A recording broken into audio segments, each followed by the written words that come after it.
সুপ্রিয় দর্শক মন্ডলী, আসসালামু আলাইকুম।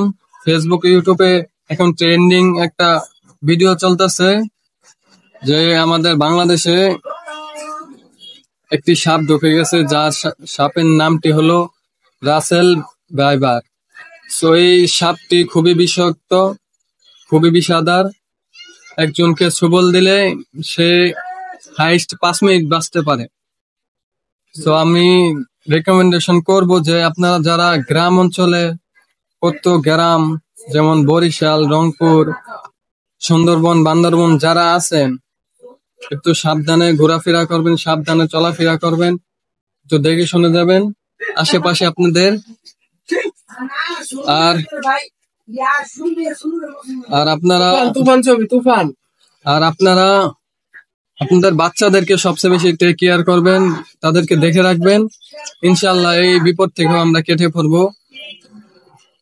আমরা একটু কেয়ারফুলি হলে সবকিছু ঠিক হয়ে যাবে ইনশাআল্লাহ। ধন্যবাদ ভিডিওটি দেখার জন্য। Russell viper.